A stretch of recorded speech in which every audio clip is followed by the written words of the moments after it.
आज का मेरा टॉपिक है टाइफॉइड फीवर।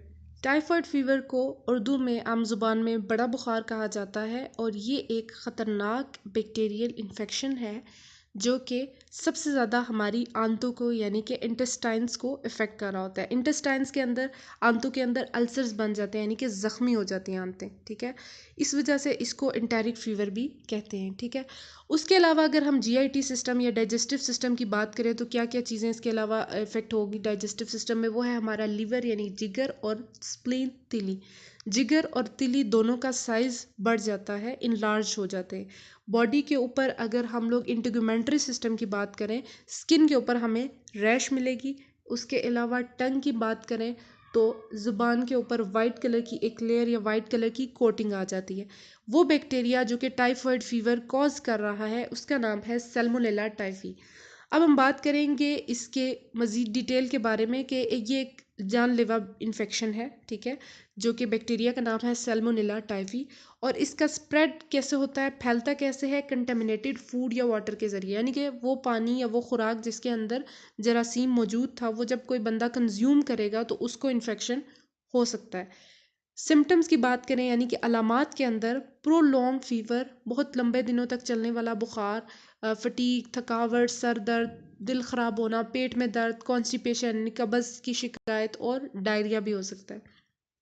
उसके अलावा जो फीवर है इसके अंदर वो दिन ब दिन बढ़ता है वक्त के साथ साथ, ठीक है।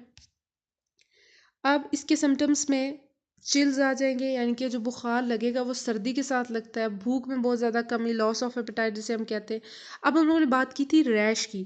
रैश जो टाइफॉइड फीवर के अंदर स्पेसिफिकली होती है इसे हम कहते हैं रोज स्पॉट्स, यानी कि रेड कलर के बॉडी के ऊपर स्पॉट्स बन जाते हैं। अब हम बात करें कि स्पॉट्स जो बन रहे हैं या जो रैश बन रही है वो बॉडी के किस एरिया पे बन रही है, तो वो चेस्ट पे बनेगी यानी कि सीने पे, पेट पे और कमर पे रेड कलर के स्पॉट्स बन जाएंगे जिसे हम रोज स्पॉट्स कह रहे हैं। उसके साथ साथ कफ हो सकती है, कुछ लोगों को खांसी की शिकायत हो सकती है, पट्ठों में दर्द होगा, सर का दर्द होगा और वही सारे सिम्टम्स बाकी जो मैंने पीछे आपको बताए। अब हम बात करेंगे सिम्टम्स को वीक्स के लिहाज से, यानी कि पहले हफ्ते में हमें कौन कौन से सिम्टम्स, कौन कौन सी अलामात देखने को मिलेंगी और दूसरे हफ्ते में क्या क्या चीज़ें मिलेंगी। तो पहले हफ्ते के अंदर हाई ग्रेड फीवर मिलेगा, यानी फीवर 103 से लेकर 104 डिग्री फ़ारेनहाइट तक जा सकता है, which is very high. Thermometer के ज़रिए मेजर करेंगे तो पता चलेगा कि कितना फीवर है। फीवर का जो पैटर्न है वो स्टेप लैडर पैटर्न होता है, यानी कि दिन ब दिन जो है बढ़ेगा। फॉर एग्जांपल अगर फर्स्ट डे उसको फीवर था 100 डिग्री फ़ारेनहाइट का, तो नेक्स्ट डे 102 होगा और उससे नेक्स्ट डे 1034, इस तरह से ऑन बढ़ता जाएगा। उसके साथ साथ हेडेक मिलता है, सर का दर्द, पट्ठों का दर्द, पूरी बॉडी में दर्द होगा शदीद किस्म का, डायरिया होगा, कॉन्स्टिपेशन हो सकती है, भूख में कमी, ब्रेडिकार्डिया यानी कि हार्ट रेट जो है वो स्लो डाउन हो जाता है, डिक्रीज़ हो जाता है। नॉर्मली ऐसा होता है ना कि जब टेम्परेचर बढ़ता है तो पल्स भी बढ़ जाती है, लेकिन टाइफॉइड फीवर में पल्स जो है टेम्परेचर के बढ़ने से कम हो जाती है, यानी कि हार्ट रेट कम हो जाता है और इसको हम ब्रेडिकार्डिया कहते हैं। अब ये हम लोगों ने बात की थी कि पहले हफ्ते में हमें क्या सिम्टम्स मिलेंगे, जिसमें बुखार और ये हेडेक और ये सारी चीज़ें आ गई। दूसरे हफ्ते में जो हमें सबसे पहले जो चीज़ विजिबल होगी, अपीयर होगी, वो है रैश। जो रोज स्पॉट्स हमने बात की थी, रोज स्पॉट्स बॉडी के कौन से पार्ट पे, पेट पे, सीने पे और कमर पे, बैक पे आ जाएंगे। उसके अलावा एब्डोमिनल डिस्टेंशन और पेन, पेट में दर्द होगा, ठीक है। और ड्राई कोरिजा, इसके अंदर ये होता है कि जो नोज़ के अंदर एक म्यूकस मेम्ब्रेन है उसकी इन्फ्लेमेशन हो जाती है। अब हम बात करेंगे कॉजेज़ ऑफ टाइफाइड की, तो ये फीवर जो है वो बैक्टीरिया की वजह से होता है जिसका नाम है सैल्मोनेला टाइफी या फिर सैल्मोनेला पैराटाइफी। इसका स्प्रेड कैसे होता है, फैलता किससे है, ट्रांसमिशन क्या है, तो ये ट्रांसमिशन है इसका फीकल ओरल रूट के ज़रिए।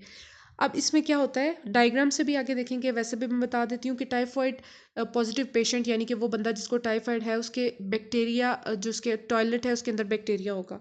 अब फीकल ओरल रूट का मतलब ये है कि जो पैथोजन है, ये जो बैक्टीरिया है, उसके फीकल पार्टिकल में से एक बंदे से दूसरे बंदे तक पास करेगा, यानी कि पार्टिकल किसी फीकल पार्टिकल जो इन्फेक्टेड था पानी के अंदर ऐड हो गया, खुदा ना खास्ता किसी तरीके से वो पानी होता होता किसी के खुराक तक पहुंच गया, पानी किसी ने वो कंज्यूम कर लिया, पी लिया, तो ऑब्वियसली उसको टाइफाइड हो जाएगा, ठीक है। यही वजह के कहा जाता है कि पानी हमेशा जो है वो बॉयल करके यूज़ करें, जहाँ पे आपको डर हो कि पानी साफ़ नहीं है, ठीक है। तो बॉयल करने से होता है कि जर्म्स जो है वो मर जाते हैं। क्योंकि हाई टेम्परेचर को टॉलरेट नहीं कर पाते। अब ये इन्फेक्टेड फूड और इन्फेक्टेड वाटर के ज़रिए फैल रहे हैं। अब यहाँ पे अगर हम डायग्राम में देखें तो बड़ा इजी सा है, रूट समझने में आसानी होगी आपको, कि एक बंदा जो है, जो इन्फेक्टेड पर्सन है, जो डिजीज़ पर्सन है, उसके जो फीसिस है या जो उसका स्टूल है, उसके ज़रिए एक हेल्दी पर्सन तक जाता है। अब कैसे जाता है? अब फ्लाइज, जो कि मक्खियाँ कॉमनली होती हैं ऐसी जगहों पे, मक्खी जब एक गंदी जगह से उठकर साफ़ जगह पे जाएगी तो अपने साथ वो जरासीम साफ़ चीज़ पे लेके जाएगी। फॉर एग्जांपल, एक फीसिस पे मक्खी बैठी है और उसके बाद वो खाने की किसी चीज़ पे बैठी है, ठीक है। अब वो जर्म्स को लेके गई या ट्रांसफ़र किया है, अब वो खाने की चीज़, कोई फ्रूट है, कोई भी चीज़ है, ठेले पे कोई चीज़ है, जब कोई बंदा उसको कंज्यूम करेगा, खाएगा, तो वो उसकी बॉडी में इन्फेक्शन चला जाएगा और उसको टाइफाइड फीवर हो सकता है, अगर वो सैल्मोनेला टाइफी ट्रांसफ़र हुआ है, ठीक है। तो इस तरह से ये इन्फेक्टेड पर्सन से एक हेल्दी पर्सन में जो है इन्फेक्शन स्प्रेड करता है। अब हम इस बैक्टीरिया की थोड़ा सा शेप की बात करें तो ये सैल्मोनेला टाइफी इस तरह से इसका स्ट्रक्चर होता है, ठीक है। अब हम बात करेंगे इसके डायग्नोसिस की, यानी कि टाइफाइड फीवर की तशखीस कैसे की जाती है। तो हम लोग अर्ली डेज़ में, यानी कि 7 दिन के से पहले पहले इस बुखार की तशखीस नहीं कर सकते टेस्ट के ज़रिए। अब क्या होता है कि 7 दिन के बाद ही एक टेस्ट है जिसे हम कहते हैं वाइडल टेस्ट, उसमें टाइफाइड फीवर जो है वो पॉजिटिव आता है, ठीक है, पता चलता है। उससे 7 दिन से पहले अगर आप ये टेस्ट परफॉर्म भी कर देंगे ना, वाइडल टेस्ट, तो टेस्ट पॉजिटिव नहीं आएगा। 7 दिन के बाद ही इस टेस्ट को परफॉर्म करना चाहिए।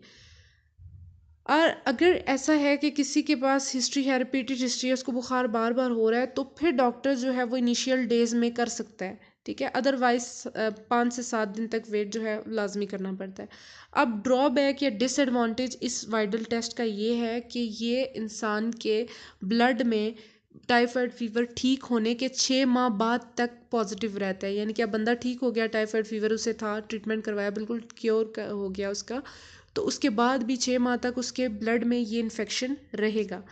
इसके और टेस्ट की बात करें तो सीबीसी, यानी कि कंप्लीट ब्लड काउंट, या जिसे हम सीपी कहते हैं, वो करवाया जाता है। उसमें क्या होता है कि वाइट ब्लड सेल जो है वो कम हो रहे होते हैं। उससे हमें डाउट होता है कि शायद इस पेशेंट को टाइफाइड है। दूसरी कॉजेज़, यानी कि इसमें जैसे कि डेंगू में भी वाइट ब्लड सेल्स और प्लेटलेट्स कम हो रहे होते हैं, तो वो रूल आउट करने के बाद हम लोग इस तरफ आते हैं, ठीक है। ब्लड कल्चर करवाते हैं, स्टूल कल्चर करवाते हैं, और वाइटल टेस्ट जो हम लोगों ने पहले भी देखा। अब हम बात करेंगे इसकी कॉम्प्लिकेशंस की। अगर टाइफाइड फीवर को ट्रीट ना किया जाए, अगर अनट्रीटेड रह जाए, तो क्या क्या कॉम्प्लिकेशंस हो सकती हैं। तो सबसे पहली जो कॉम्प्लिकेशन है वो है डिलीरियम। डिलीरियम जो है वो एक मेंटल कंडीशन है, मेंटल कन्फ्यूजन होती है, थिंकिंग में प्रॉब्लम होती है, सोचने समझने की जो सलाहियत है इंसान की वो ख़राब होती है। उसके अलावा ये होता है कि डिलीरियम में एक जो बंदा है जिसको डिलीरियम है, उसको अपने इर्द गिर्द की अपनी जो सराउंडिंग है उसकी अवेयरनेस का लेवल कम हो जाता है, ठीक है, वो डिस्टर्ब हो जाता है। इंटेस्टाइनल परफोरेशन या इंटेस्टाइनल हेमरेज, इसके अंदर क्या होता है कि हम लोगों ने स्टार्ट में बात की थी कि इंटेस्टाइन्स के अंदर अल्सर्स बन जाते हैं, इंटेस्टाइन्स के अंदर ज़ख़म बन गया और वो इतने इस हद तक स्वेयर हो गए कि उन्होंने आंतों के अंदर सुराख कर दिए। परफोरेशन का ये मतलब होता है पूरे होल बन जाते हैं। उसके अलावा बोन और जॉइंट के अंदर इन्फेक्शन जा सकता है। मेनिंजाइटिस, यानी कि ब्रेन की इन्फ्लेमेशन हो सकती है। मेनिंजेस बेसिकली ब्रेन की लेयर्स हैं, तो उसके इन्फ्लेमेशन हो जाती है। अगर हम मेनिंजाइटिस को बात करें कि आम जुबान में से हम कहते हैं गर्दन तोड़ बुखार, ठीक है। नेफ्राइटिस यानी किडनी की इन्फ्लेमेशन, उसके बाद कोलिसिस्टाइटिस है, गॉल ब्लैडर की इन्फ्लेमेशन। तो इस तरह की तमाम प्रॉब्लम्स या कॉम्प्लिकेशंस अवॉइड करने के लिए, अगर कोई चाहता है कि किसी को इस तरह की प्रॉब्लम ना हो, तो उसको अगर फीवर हो रहा है और वो लॉन्ग ड्यूरेशन के लिए हो रहा है, तो फ़ौरन जाके डॉक्टर को चेक करवाना चाहिए, उसकी प्रॉपर तशखीस करवानी चाहिए और फिर उसके मुताबिक इलाज हो। अब हम बात करेंगे इसके इलाज के बारे में, यानी कि इसकी ट्रीटमेंट ऑप्शंस क्या क्या हैं। इस डिज़ीज़ में, इस बीमारी में क्या होता है कि बैक्टीरिया जो है वो इंटेस्टाइन में, आंतों में एक्यूमुलेट कर देता है, जमा हो जाता है। तो डाइट जो है वो बहुत ज़्यादा लाइट होनी चाहिए। अगर हम लोग स्पेसिफिकली अपने रीजन पाकिस्तान के हवाले से हम बात करें या ये सब कॉन्टिनेंट के हवाले से, तो दाल चावल, खिचड़ी, ये लाइट में आ जाएगी, और दलिया वगैरह हो गया, इस तरह की चीज़ें देनी चाहिए ऐसे पेशेंट को। उसके अलावा जो फ्राइड फूड है, स्पाइसी फूड है, जंक फूड, फास्ट फूड, ये बिल्कुल भी 1 मंथ तक तो बिल्कुल भी पेशेंट को यूज़ नहीं करना। ज़्यादा से ज़्यादा पानी पीना है, अपने आप को हाइड्रेटेड रखना है और कोशिश करनी है कि बॉइल्ड वाटर हो, किसी किस्म के जर्म्स जो हैं वो बॉडी के अंदर ना जाएं। मल्टीविटामिन्स डॉक्टर की प्रिस्क्रिप्शन के साथ ले सकते हैं ताकि क़ुव्वत मुदाफ़त जो है वो बढ़ जाए, ठीक है, इन्हेंस करे इम्यूनिटी को। उसके अलावा एंटीबायोटिक्स जो डॉक्टर प्रिस्क्राइब करता है उसमें सेफालोस्पोरिन वाला ग्रुप आ जाता है और फ्लोरोक्विनोलोन 14 डेज़ के लिए दी जाती हैं। यहाँ पर मैं बात हर वीडियो में कहती हूँ जो डिजीज़ से रिलेटेड होती है कि कभी भी कोई मेडिकेशन डॉक्टर की प्रिस्क्रिप्शन के बगैर मत लीजिए, ठीक है। अब हम बात करेंगे इसकी कॉमन सेंस प्रिवेंशन, हम कैसे अपने आप को क्या एहतियाती तदाबीर इख्तियार करके अपने आप को इस फीवर से बचा सकते हैं। तो सबसे पहली चीज़ ये है कि अपनी और अपनी फैमिली की बेसिक हाइजीन का ख्याल रखिए और हाथों को बच्चों को सिखाएं स्पेशली कि टॉयलेट जब भी आपने यूज़ करना है उसके बाद हैंड्स वॉश करने हैं, ठीक है। पानी को यूज़ करने से पहले उसको बॉयल करें, ख़ास तौर पे अगर आपको ज़रा सा भी अंदेशा हो कि इस पानी में जर्म्स हो सकते हैं, साफ़ नहीं है, तो आप उसको पीने से पहले उसे बॉयल कर लें। सब्जियां और जो फ्रूट आते हैं उनको जो है यूज़ करने से पहले, खाने से पहले, पकाने से पहले ज़रूर वॉश करें, ठीक है। इस तरह से कोई भी सब्ज़ी भी या फ्रूट भी यूज़ ना करें। उसके अलावा घर को साफ़ सुथरा रखने, ऐसी जगहों पे खाना खाने से गुरेज करें जिनका हाइजीनिक रिकॉर्ड इतना अच्छा नहीं है, ठीक है, रेस्टोरेंट्स वगैरह जो ऐसे होते हैं। उसके अलावा जो कुछ कॉमन फैक्ट्स हैं टाइफाइड फीवर के हवाले से वो हम देखेंगे। टाइफाइड फीवर की वजह से एक एस्टिमेट के मुताबिक 21 मिलियन केसेस हर साल टाइफाइड फीवर के आते हैं और 2 लाख लोग जो है उनकी डेथ हो जाती है हर साल। और ये जो बीमारी है इसकी कॉज की बात करें, स्टार्ट में भी हमने देखा बैक्टीरियम जो है वो सैल्मोनेला टाइफी है और ये कंटेमिनेटेड फूड, वाटर या एक बंदे के साथ कांटेक्ट में हो, इन्फेक्टेड इंडिविजुअल के साथ, तो उसके ज़रिए फैल सकती है। और 70% लोग, एक एस्टिमेशन के मुताबिक देखा गया है कि 70% लोग ऐसे हैं जो कि टाइफाइड फीवर जिनको इंटरनेशनल ट्रैवलिंग की वजह से हो रहा है। और 3 to 5% जो है वो फिर वही बात है कि उनके अंदर बैक्टीरिया जो है वो उनके ब्लड के अंदर फिर भी रहता है इवन आफ्टर ट्रीटमेंट, ठीक है। वो जैसे हमने पीछे बात की थी कि 6 माह तक उसके ब्लड में पॉजिटिव रहेगा, वाइडल टेस्ट का जो डिसएडवांटेज है। प्रिवेंशन, फिर वही चीज़ें बार बार रिपीट हो रही हैं कि हैंड्स वॉश करने, वेजिटेबल्स एंड फ्रूट्स वॉश करके यूज़ करने हैं, वाटर जो है वो बॉइल्ड होना चाहिए, वैक्सीनेशन वगैरह कराएं। Thank you so much for watching.